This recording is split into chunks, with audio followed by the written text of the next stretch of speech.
Part 2. Improving productivity. It's like a lot of things, said the smith. Do the least part of it wrong and ye'd just as well to do it all wrong. Cormac McCarthy. Smartphones harm your productivity more than you think. Believe me, that thing you're using to read this article is not your friend.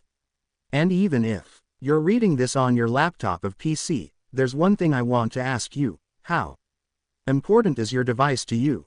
I was shocked when I read a weird statistic a while back. An experiment, which was conducted by the universities of Würzburg and Nottingham-Trent, revealed that 37.4% of the participants rated their phone as more or equally important in relation to their close friends. Weirdos. Seriously, what's wrong with people? 29.4% of those weirdos even said their smartphone was equally important, or more important, to them than their parents. Or is there something wrong with me? Am I just an old school person who likes to read books all day and only has a few close friends and family members that he actually values? Look, I'm not joking around. Smartphones are dangerous, not because they may cause stress, anxiety, and even depression, but because they change your behavior. It seems like we can't focus on one thing for more than 5 seconds. Why? Well, we can't because our smartphone is constantly going off. Not because people are calling you. It seems like people are afraid of calling these days. But that's another topic. But because you're constantly getting notifications about things that don't matter. Change your smartphone behavior. The same study I mentioned above also found something else. Researchers asked participants to perform a concentration test under 4 different circumstances, with their smartphone in their pocket, at their desk, locked in a drawer, and removed from the room completely. The results are significant. Test results were lowest when the smartphone was on the desk, but with every additional layer of distance between participants and their smartphones, test performance increased. Overall, test results were 26% higher when phones were removed from the room. Sure, it's just a study, and you don't have to believe everything you read. But this is something I can personally attest. For the past 2 years, I've significantly changed my smartphone behavior. Namely, I have turned off all my notifications except messages and calls. I've removed myself from all WhatsApp groups except for one with my closest friends. I've removed all news apps. If something important happens, you'll hear it from the people around you. I only consume music, paid journalism, articles from specific authors I follow, podcasts, YouTube videos, mostly to learn, but also for entertainment because I'm not a robot. Books and audiobooks on it. For the rest, I use my phone to call, text, and to take notes, photos and videos. Also, I've stopped immediately responding to notifications. That doesn't mean I don't value other people who try to reach me. It means that I refuse to be a slave to my phone. I control my phone. For most of us, it's the other way around. In the past, Facebook, Instagram, Apple, Google, etc., all controlled my mind. Obviously, they still do, because the only way to escape those idiots is to cut yourself off and run to the woods. That's not realistic. I like my phone, but I don't need it. The results have been great since I started using my smartphone in the above way. During the past 2 years, I got more things done than ever. And I still have time to work out daily, hang out with my friends, have dinner with my family, and spend time with my lady friend. You and I both have the same 24 hours at our disposal. The difference maker is how you spend those 40 minutes each day. To be honest, I think I still have much to improve about my effectiveness. No one reaches peak productivity, nor is it important to be the most productive person in the world. How you want to spend your time is your business. But please don't tell me you don't want to be 26% more productive by just changing one unimportant thing in your life: your smartphone behavior. And if you wonder why not more people telling you to get rid of that thing, realize that they are trying to get to your wallet. Also, social media people who claim that they run their business with their smartphone are doing the exact same thing. They need you to consume their content on, you guessed it, your smartphone. Apple will also never tell us, don't mind buying the new iPhone because it's going to destroy your productivity. Of course not, they try to tell you the opposite. And without a doubt, smartphones also improve productivity. You probably found my articles on your phone. Thar's awesome. And I also read a lot of articles and books on my phone. But you and I use the device to learn something, which is always a good thing. People who make phones and apps are smarter than us. Their only goal is to get you hooked. I think it's good to realize that. That's why I often try to remind myself not to depend on smartphones too much, because my attention matters more than productivity. It's time to reclaim your attention, and thereby reclaim your life. It's worth it. How perfectionism is destroying your productivity. Do you always worry that you didn't do a good job? Do you always question your work and your actions? Are you afraid of admitting your mistakes? Does rejection make you feel like shit? If so, you're in great danger. I'm not a perfectionist myself. At least, that's what I try to tell myself. I bet that you try to tell yourself that as well. In fact, the people who don't admit it are the worst. But here's the thing. If you're a perfectionist, you're just a procrastinator with a mask. It's no different from someone who's lazy and does nothing at all. Don't believe me? Let's take a look. A perfectionist always waits for the right moment, never makes mistakes, always needs more time, but at the end of the day, life and work are about outcomes. Results matter, and if you're a perfectionist, you might get the outcomes someday. But the question is, when? And at what cost? Research specifically shows that perfectionism is closely related to depression and low self-esteem. Perfectionists are their own devils. Jack Kirby. Is the price of perfectionism really worth it? I've found that perfectionism is just another form of procrastination. When you constantly worry about making mistakes, doubt creeps in your mind, and that causes indecision. There are two types of perfectionists. 1. The one that never starts. You want to achieve something, but you immediately start doubting yourself. You think, I don't think I can do it. So you never start. 2. The one that starts but has too high standards.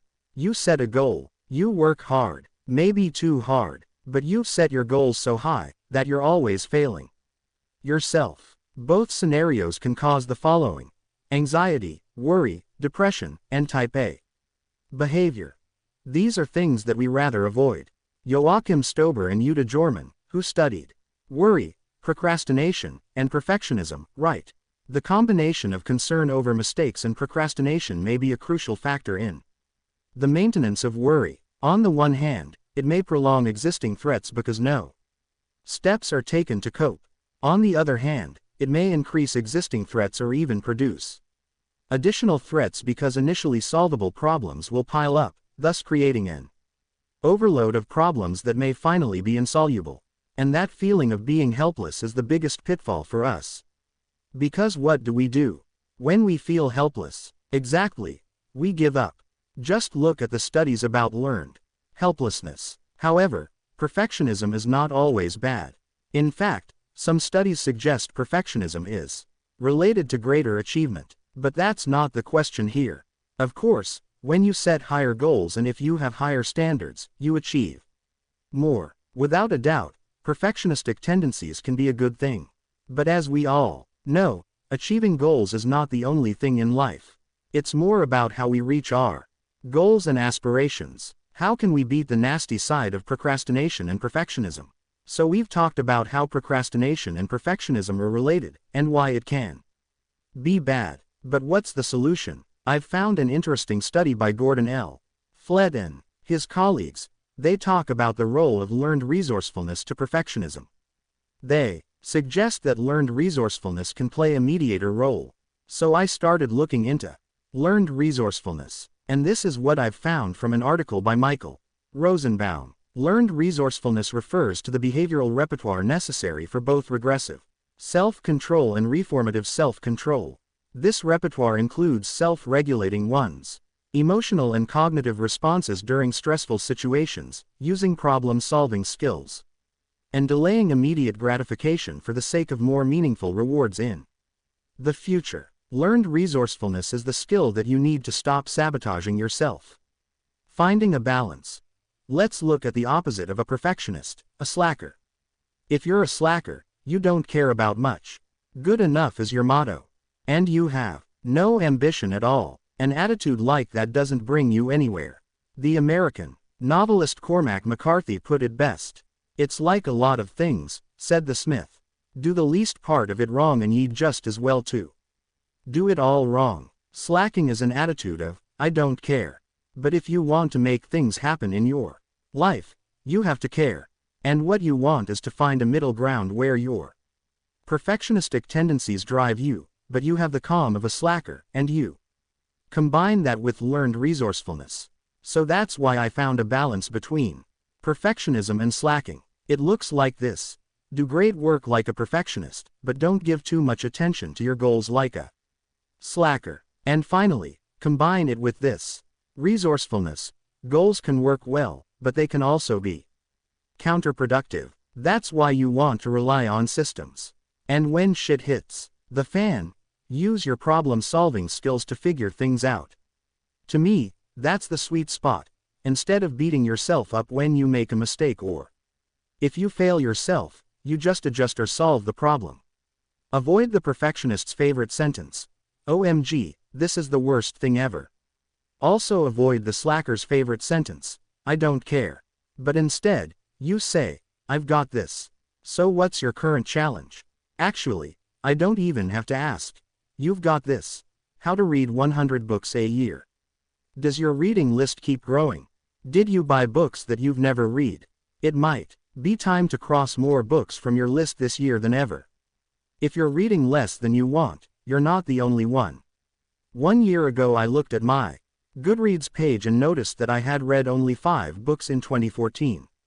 That realization frustrated me. I love books, but since I graduated college in 2011, I'd been reading fewer books every single year. My work and life got in the way of reading as much as I wanted.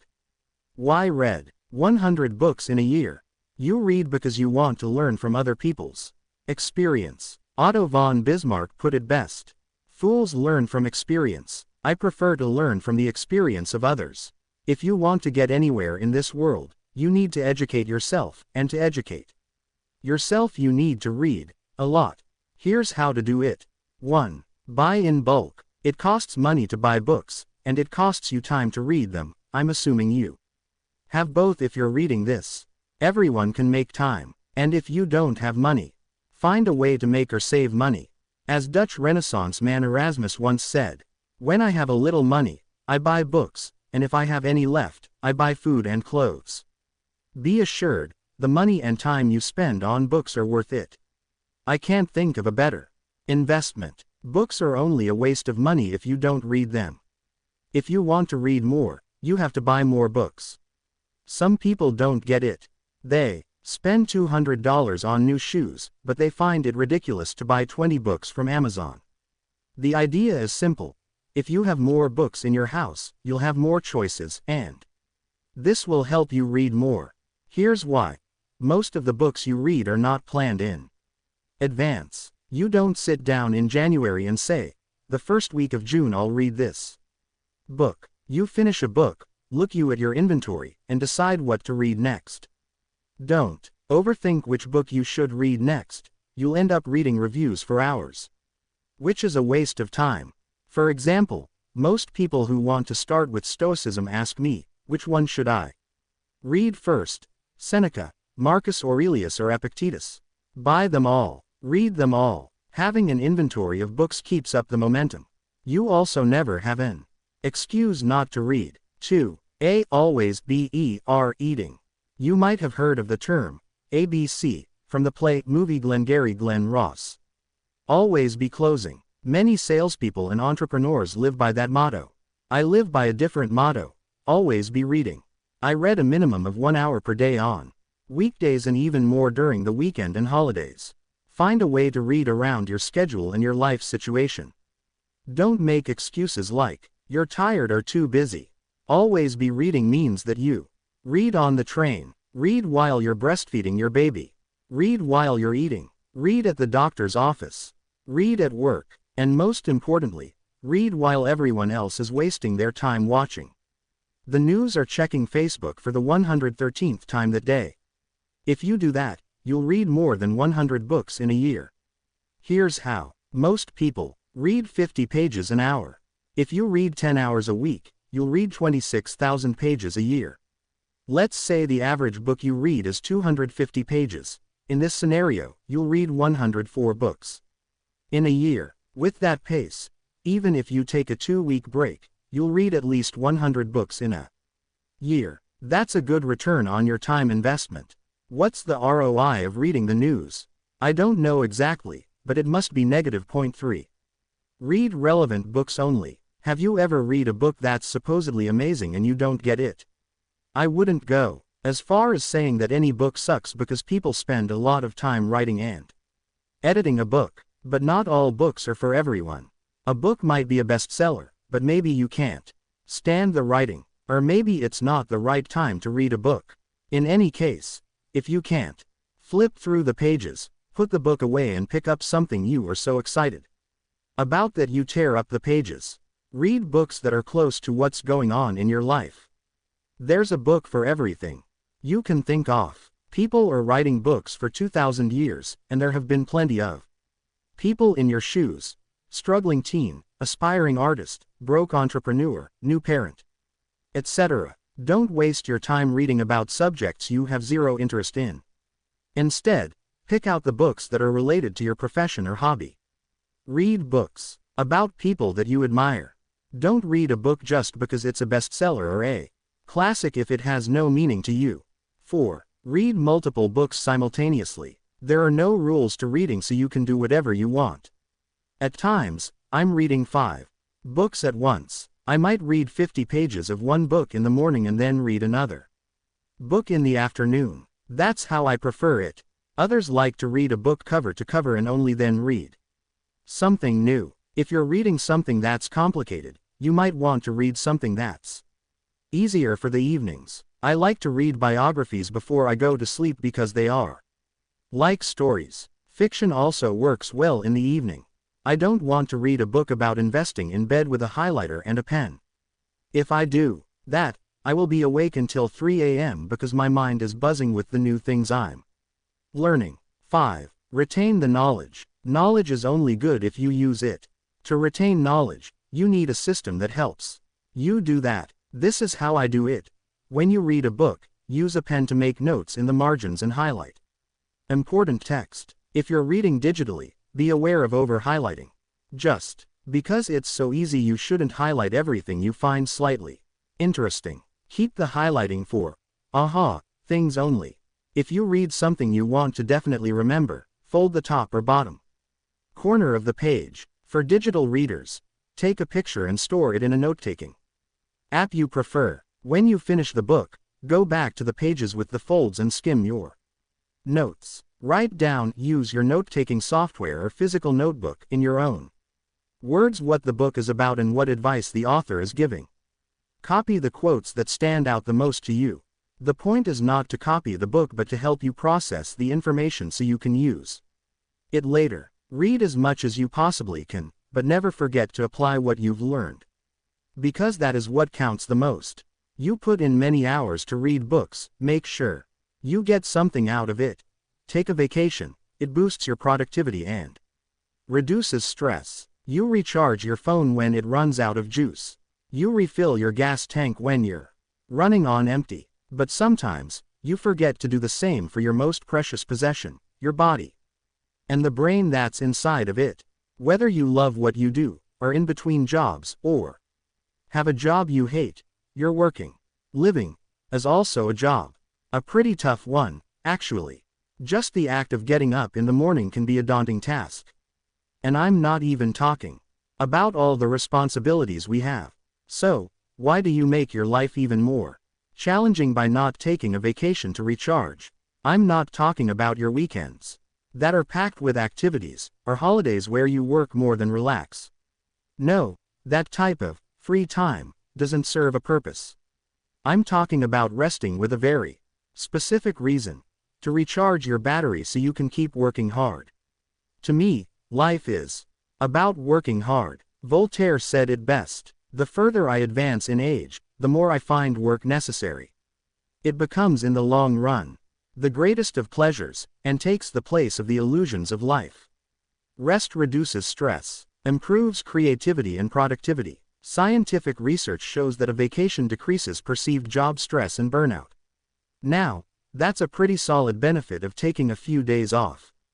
But there's more. As you may know, I'm always interested in productivity. In the case of resting or a vacation, my question is, will I get more things done when I get back? The answer is yes, but there's one major thing to keep in mind.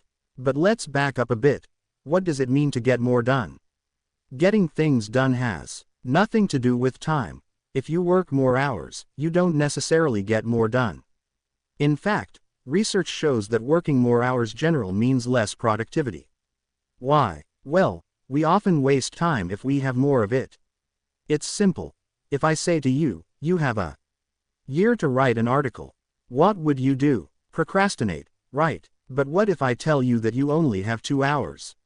You immediately think, how can I write this article ASAP? So in a way, having more days off, and fewer days to work, forces you to be more effective with your time.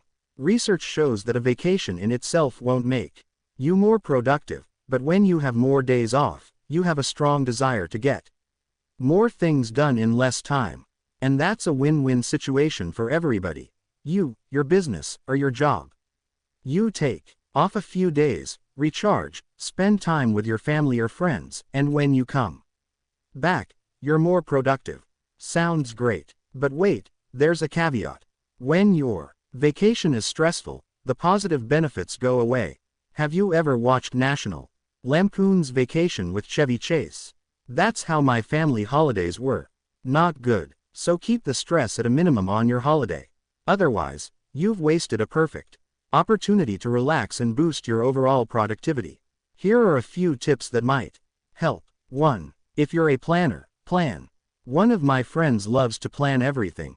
He loves itineraries and minute-by-minute plans of the day when he is on vacation. I'm the opposite. When we went on a trip a few years back, he said, I'm going copy your style and just go with the flow. I said, perfect. On the first morning, I slept until 10 a.m. It turned out he woke up early, got nervous because he didn't have a schedule, and spent the whole morning creating one. Don't try to be someone you're not. If you like to plan your holiday, just do it. But try to stay flexible. You're on holiday. 2. Make a daily movie. It's creative, and it's a great memory for later. Plus, focusing on the act of filming will force your attention on something specific. In that way, you will be more in the moment. And you'll worry less about stuff back home. Just don't film all day. Otherwise, you won't be present at all. All you need is a smartphone. Just film stuff with your phone and edit it right on your phone. If you're more into video, bring a proper camera and a laptop. 3. Read a lot. Bill Gates is famous for his voracious reading habit.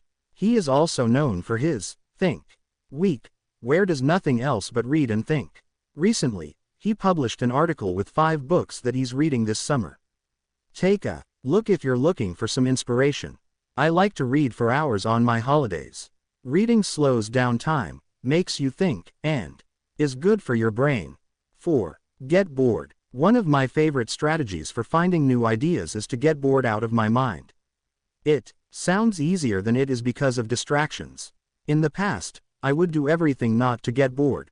Watch TV, go out, browse Facebook, etc. But did you know that you can use boredom to your advantage?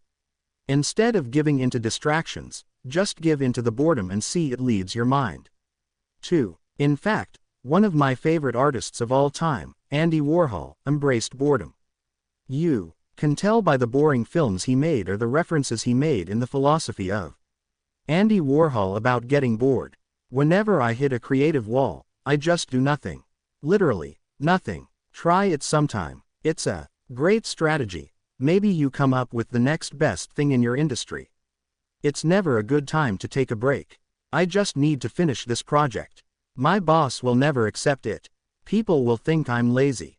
I don't have time. Money never sleeps. Yeah, I've been there too. But what would you rather? Continue to work without resting and burn out, or take some rest before you're tired? Yup, life is long. So play the long game. On that note, I might not be tired yet, but it's time for me to take a break. So I will see you again when I come back on August 1st with a new article. Until then, take it easy, because I definitely will. P.S. For years I couldn't afford to go on a holiday. If you're in the same position, have a staycation. The above tips still apply. Eliminate mindless browsing. We all have days we feel unproductive or that we did not do anything. When you feel you are not productive, the chances are that it is because interruptions and multitasking drain your energy. When you juggle multiple things simultaneously, like sending an email, text a friend and checking your Facebook while you are in a meeting, you engage in context switching. In a research done by Gloria Mark of the University of California, Irvine, it showed that it takes an average of 25 minutes to return to the original task after an interruption. Since we are interrupted more than once, this adds up quickly, and before you know it, you feel like you have done nothing that day. Clifford Nass, a sociologist from Stanford University, has researched the impact of multitasking and found that people who engage in multitasking are suckers for irrelevancy. We engage in multitasking because we are distracted by notifications, which are addictive. We cannot control ourselves. We must look at the notification to see who or what wants our attention. Every time a notification pops up on our screen, we get a rush that releases dopamine. Dopamine is one of the body's happy chemicals. It controls the pleasure systems of the brain and makes you feel joy. This joyous feeling is addictive and makes us seek out behaviors that stimulate dopamine. You can think about food, sex, drugs, and the notifications you receive on your screen. While dopamine may cause a rush, it also exhausts us. That is why you still feel tired at the end of the day while you have not been productive. This is a harmful process, and we need to stop this pattern. The fix: eliminate browsing. Being productive can be as simple as taking control over your day. What harms your productivity the most is browsing. It absolutely kills it. We've all experienced a distortion in time when we are browsing. What? I just did nothing for 2 hours. Yes, we even do this at work. Take control of your attention and time. The point is, do something that's worth your time. Be conscious about your time and spend so it improves the quality of your life. 20 things that will make you more productive than ever. The last 3 years have been huge for me. I've got more things done than ever, moved countries, bought an apartment and a small office building, spent loads of time with my family and friends, kept a healthy lifestyle, and exercised at least 4 times a week. Many variables determine your overall productivity. Tools, apps, or hacks don't work if you lack the right mindset, because productivity is a way of living. It's about achieving maximum output, getting shit done, and not wasting time. I think that output and happiness go hand in hand. To me, doing nothing equals misery. I want to share 20 things I've done in the past 3 years that have made me more productive than ever, in no particular order. 1. Always cut to the chase. With everything in life, there's a bunch of crap, and there's stuff that matters. Chit, chat, small talk, delaying, waiting around, not speaking up, is all useless. If you want to get shit done, you have to jump straight into the action. 2. Record all your thoughts and ideas. Similar to computers, we have a random access memory, RAM. Your human RAM stores relevant short-term information, but your RAM capacity is limited. When it's full, older information that you have stored will be deleted to make room for new information. You want to write down your thoughts to unload your RAM, which gives you more brainpower. Even if you never take a look at that note again, it's still worth it. 3. Say no. When it comes to work, I say no to everything that doesn't support my goals and values. We live in an abundant world. There are always enough opportunities. In my personal life, I say no to everything that doesn't thrill me. When I think about something, I always say no. That eliminates wasting time on shit that I'm not excited about. 4. Take a 5-minute break every 30 to 45 minutes. You can stretch your back, walk around, drink some water. But more importantly, you take your nose out of your work. When you come back to your desk, you might have new ideas. Or, you might think, what am I doing? And stop it before you waste all your time. Point 5. Eliminate everything that distracts you. Willpower is overrated. If something distracts you, eliminate it. One of my friends has a news addiction. I suggested to get rid of his TV, delete his news apps, and block the news sites on his laptop. 2 weeks later he told me that he's finally starting a business. Don't think you're immune to your distractions. Remove them. 6. Keep away clutter. A cluttered life means a cluttered brain. And with a cluttered brain, you can't get stuff done. I prefer a simple work and living environment. A desk, a laptop, and a notebook. Keep it simple. You don't need any fluff. 7. Focus on one thing some days. If you have recurring tasks, try to do as much of the same thing on one day. I write 2 to 3 blog posts on one day. The other days of the week I use for my other projects and businesses. On my writing days, I turn off my phone and just write. Nothing else gets in the way. 8. Stop consuming so much information. You don't need to read 5,000 articles on productivity. If you find useful information, try it. Don't search for more. More is not always better. You can only process so much of it. Stop consuming. Start creating. 9. Create routines. Decisions fatigue your brain, and routines eliminate decisions, which ultimately means more brainpower. Routines are not OCD, they are efficient. Use them. 10. Don't multitask. When you juggle multiple things simultaneously, like sending an email, texting a friend and checking your Facebook while you are in a meeting, you engage in context switching. In a research done by Gloria Mark of the University of California, Irvine, it showed that it takes an average of 25 minutes to return to the original task after an interruption. That's a waste of useful time. 11. Check email twice a day. Every time you check your email, you get a rush of dopamine. I get it. Checking email feels nice, and most of us are addicted. While dopamine may cause a rush, it also exhausts you. That is why you still feel tired at the end of the day while you have not been productive. To minimize that, turn off notifications, and check your email only twice a day on set times. 12. No smartphone during the first hour of your day. A smartphone's primary function is to interrupt you. But don't let other people or apps interrupt you during the first hour of your day. Take that first hour to think about the day ahead of you. Read a book, enjoy your breakfast, coffee or tea. 13. Plan the next day. Every night before I go to bed, I take 5 minutes to set my priorities, usually 3 to 4. For the next day. That makes me more focused when I wake up. I find that I waste time if I don't do this practice. It's cool to go with the flow. The only problem is, I don't want to be a dog that mindlessly chases cars. 14. Keep thinking to a minimum. When people say, I'm thinking, they mean worrying by thinking. Don't think too much. Just do, and see what happens. If you like what you're seeing, continue. If not, do something else. 15. Exercise. A few things are vital in life: food, water, shelter, relationships, and exercise. Without this stuff you can't function properly. Scientific research shows that regular exercise can make you happier, smarter, and more energetic. 16. Laugh a little. Laughing reduces stress. And if you want to keep up your productivity, you don't want stress. So move the corners of your mouth upward as much as you can. 17.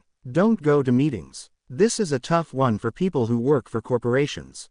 Some companies have a meeting culture. People organize meetings just to look important or procrastinate real work. For goodness sake, please stop.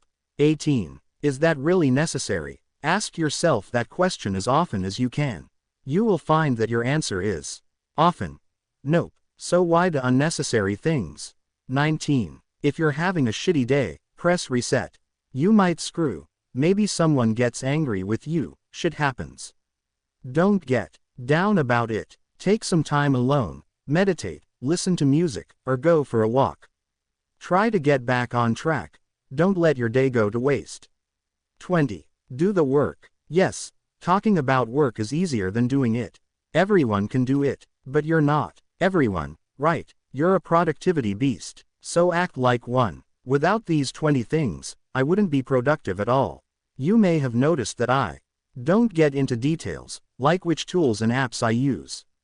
I don't think that stuff matters.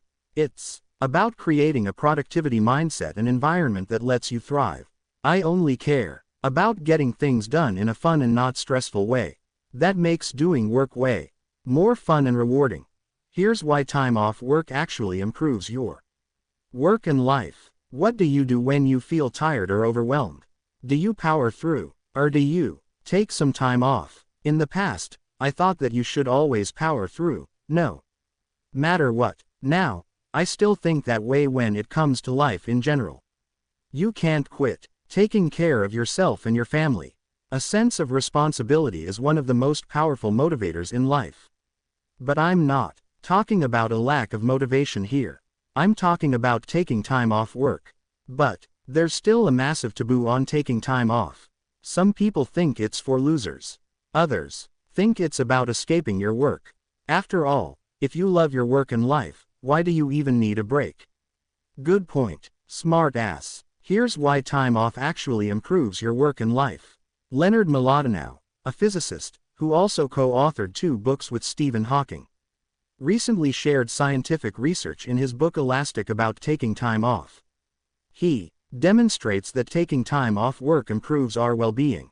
Though some may consider doing nothing unproductive, a lack of downtime is bad for our well-being, because idle time allows our default network to make sense of what we've recently experienced or learned. People who never take time off to do nothing are short-term focused. I want to reach my goals now, but as always, short-term thinking harms your long-term development and growth. What happens when you power through work and burn yourself out? In most instances, your results suffer, and you become less productive. In some cases, you even become depressed, which will set you back even longer. Prevent rather than cure. It's one of the biggest cliches in the book. But how often do we really prevent things? Instead, we put our head down and deal with it later. Bad strategy. Instead, it's much better to prevent burnout or a decrease in your overall work performance. Dale Carnegie, a self-help pioneer and author of How to Stop Worrying and Start Living, said it best. So, to prevent fatigue and worry, the first rule is, rest often. Rest before you get tired. So take time off work strategically throughout the year. That's what I just did too, and I experienced 5 benefits as a consequence. 1. You can check whether you did the right things. At work, I know 2 modes. 1. Execution. 2. Thinking. When you are in execution mode, you can work for hours, days or months in a row. In fact, I know people who've been in execution mode for years. They never took time off to reflect or think about their work. Result: a midlife crisis. Or, young folks who experience a quarter-life crisis. That's what you get when you put your head down and execute without thinking. You might get results, but are those results what you want? When you take time off work, you have more inner conversations. But when you execute, you don't. That's one of the most important benefits of doing nothing. Sure, you might fall behind on work. But who cares? Would you rather go through your career with tunnel vision? I need at least 10 days off to reflect seriously. For the first 5 days, I'm still somewhere between execution and thinking mode. It's hard to switch to thinking and doing nothing if you're used to doing work.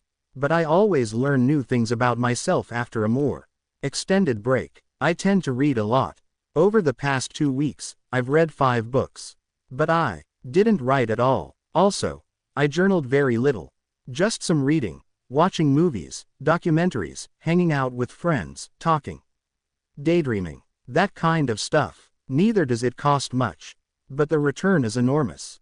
Now, I feel better, have more energy, and I'm excited to get back to work. That's also the next lesson I learned. 2. You get to process your ideas.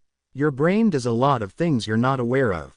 One thing that happens Unconsciously is the processing of ideas by our brain. We've all had ideas that never materialized, right? How many people have you met who claimed to have had the idea for Facebook, Instagram, or any other type of new thing? I once met a guy who claimed to have come up with the idea of making e-bikes. Did he do something with it? No. He now buys garbage on Alibaba and sells it to businesses, door to door. We all have ideas. Not only business ideas. I want to redecorate the house. I want to drive from NYC to LA. I want to write a book. All those ideas are great. But what are you going to do with them? I'm not even talking about execution. All ideas require processing. Are the ideas any good? Do I really want to do those things? Again, that's a thinking process. When you go from idea to execution, without processing, you often waste your time in hindsight. Of course, you can never entirely prevent that, but by taking the time to process your ideas, you can prevent your future self a lot of pain, worry, and even money. 3. You can consume more art. What is art? Anything that makes you think. A good song, movie, painting, book, poem, article, picture, sculpture, you name it. Anything can be art. There's no authority that declares what art is and what is not. I get a lot of my inspiration from art. I can't imagine what life would be without it. Well, there is art on that too. Just read Fahrenheit 451 or watch the movie Equilibrium. The best thing about art is that it improves your mood.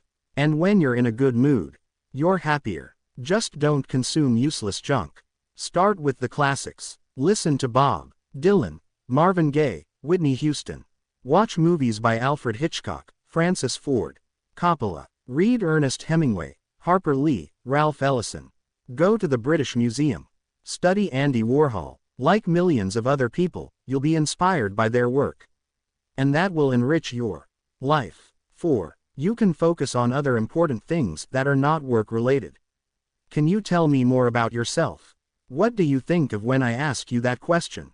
Most of us start by saying something like, I'm an accountant at Company X. Modern-day life almost forces you to identify yourself with work. But you are not your job. You are your family, friends, hobbies, passion, and then finally, you also have a job. And yes, work is important. But so are the other things. So never neglect the other important things in your life. Cultivate the relationships you have with your family and close friends. Do things together. Go on a family holiday. Go mountain biking with your friends. Show some initiative. If no one in your family or group of friends takes action, why aren't you? By investing time in your relationships, you form group memories that will only strengthen your relationships. But also focus on yourself. What are your hobbies? What's something you want to learn more about? What did you dream of doing? Do those.